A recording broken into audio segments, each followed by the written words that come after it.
Mr. President, there is a lot we can cover, but I want to start with maybe your most ambitious agenda item, and that's your infrastructure plans.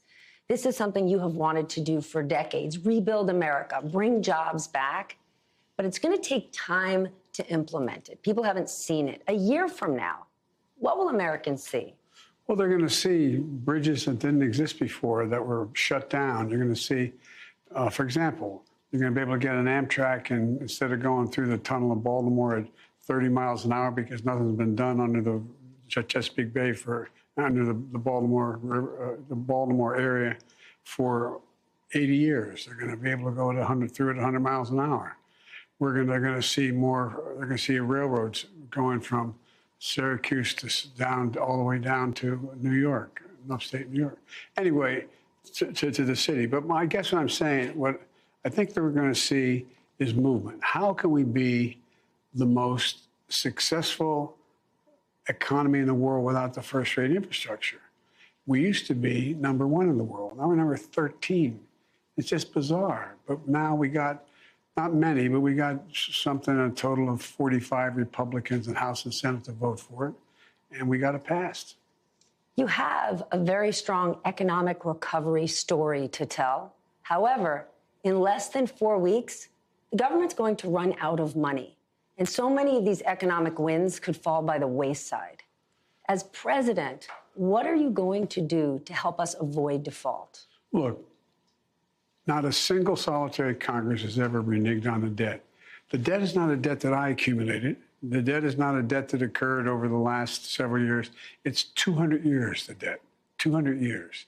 And the idea that we wouldn't pay our debt is just bizarre. It's estimated that if we didn't pay the debt, we'd lose 750,000 jobs, we'd have a recession, it would be a disaster.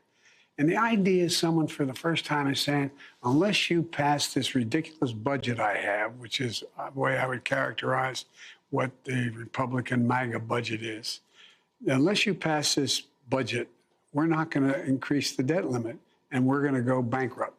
The United States of America is going to renege for the first time in history on its debt. And you just can't, no one's ever tied them together before. I've said to the Republican leader, here's the deal. Take the debt limit, pass it like you did 3 times when Trump was president, and he increased the whole national debt for 200 years by 40%. Republicans would argue, and that Donald Trump, at the very least, they would say, played ball. You're not willing to play ball, they would say. Played ball. What? He ballooned the debt. He created unemployment. Look, when I came to office, we had incredibly high unemployment. We're in a situation where we had very little movement on anything going on. And look at the employment rate now. Just today, 250,000 new jobs, highest participation in 75 years of women in the job market, lowest unemployment rate for African Americans. Things are moving. As I said, you have a very strong economic recovery story, but this is a very volatile Congress. There are members of Congress that might be okay with us defaulting because they think it could hurt you more politically. Given that, are you prepared to invoke the 14th Amendment and blow through the debt ceiling? I've not gotten there yet. And here's the deal. I think that, first of all, this is not your father's Republican Party. This is a different... No, sir. A different group. And I think that we have to make it clear to the American people that I am prepared to negotiate in detail with their budget. How much you're going to spend, how much you're going to tax, where can we cut? For example, in the first 2 years of my administration, I cut the debt by $1.7 trillion. 1.7 more than anybody's ever done in history. Their budget goes in, there's no possibility they can pass their budget. Zero possibility. They cut 200,000. Anyway, I shouldn't get going on it. But when you say, though, this is not your father's Republican Party, is Kevin McCarthy an honest broker for you to negotiate with? I think he's an honest man. I think he's in a position, though, he had to make a deal that was pretty, 15 votes. 15 votes that where he just about sold away everything that the far, far right. There's a Republican Party and there's the MAGA Republicans. And the MAGA Republicans really have put him in a position where, in order to stay Speaker, he has to agree. He's agreed to things that maybe he believes, but are just extreme. Given the power that they have, is there anything you believe you can get done in the next 2 years on a bipartisan basis? And if so, what? The answer is yes, I do, if I get a chance to get votes. They have to vote. They have to vote on something. What would you want them to vote on? Well, I'd like them to vote on whether or not they're going to provide for enough teachers in America so we can educate our kids. I'd want, because their budget proposal cuts 100,000 teachers, eliminates 100,000 teachers and their help.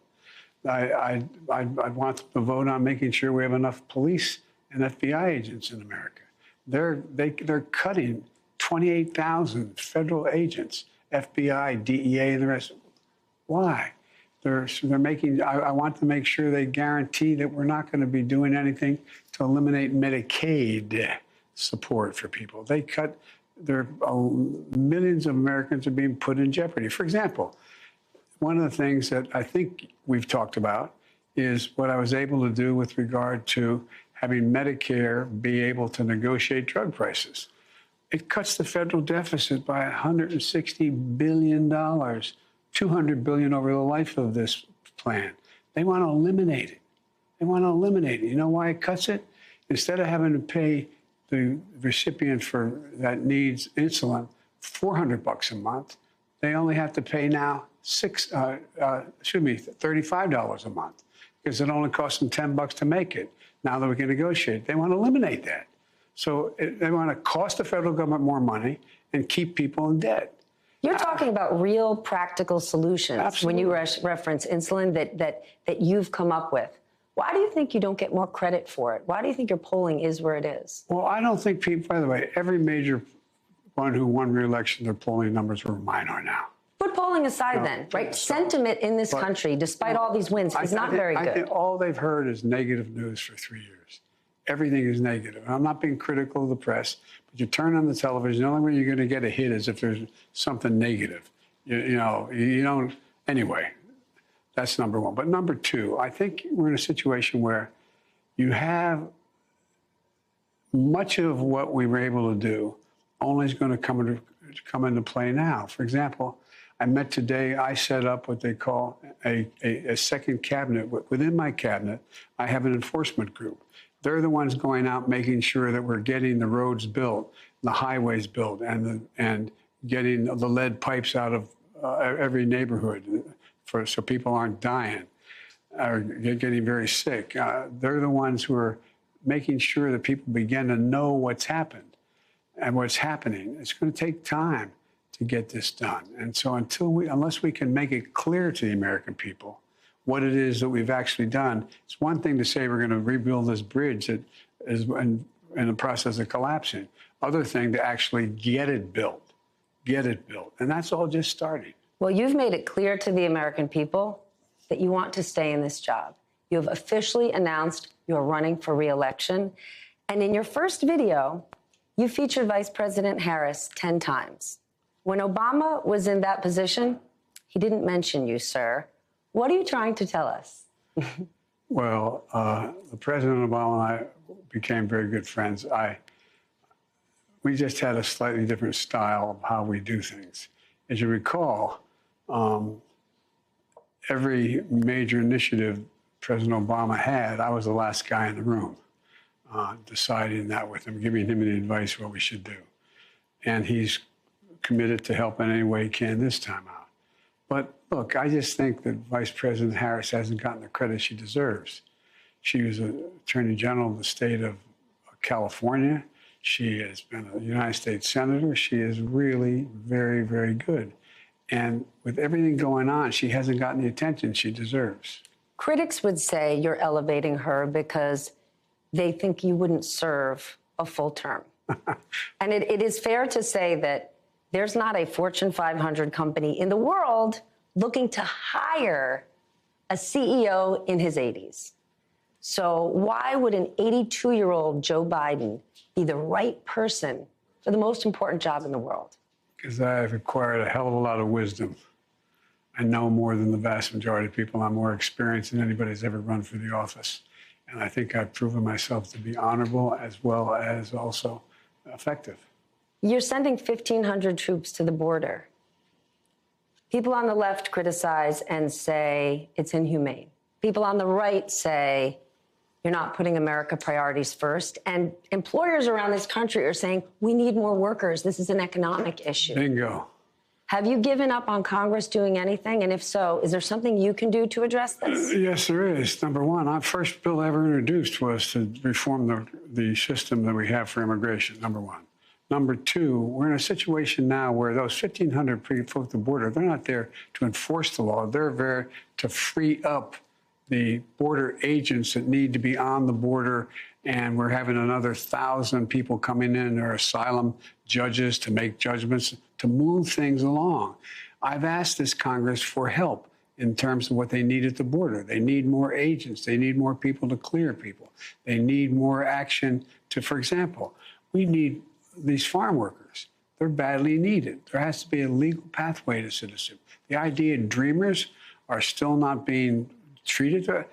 You know, I love the way they talk about dreamers. Can you imagine you're a 6-year-old kid and mom says, we're crossing the Rio Grande. Say, no, mom, leave me here. I'm gonna be all right. Come on. So there's so much that we can do and are going to do because, for example, I've worked out a very good relationship with AMLO, the president of Mexico. We're in a situation now where we're going to set up the ability for people to go in the country they want to leave, to go into an American facility to determine whether they qualify as a refugee, whether they qualify for asylum, whether they qualify for a temporary work order, speeding things up. And so there's a combination of making sure there's a system by which it's orderly, and number two, where employers have access to additional people, particularly farm workers. I know you believe in the American dream and you talk about fighting for the soul of America, but can we level set in terms of the soul of America? Right now, hate crimes are on the rise, random acts of gun violence. Women are under attack. Mr. President? I'll do one. The answer is yes, because that's why we cannot let this election be one where the same man who was president 4 years ago becomes president again. Look, what's the difference between the two of you? Everything. Everything. Everything. Sir, there is something personal that's affecting you. Your son, while there's no ties to you, could be charged by your Department of Justice. How will that impact your presidency? First of all, my son's done nothing wrong. I trust him. I have faith in him. And it impacts my presidency by making me feel proud of him.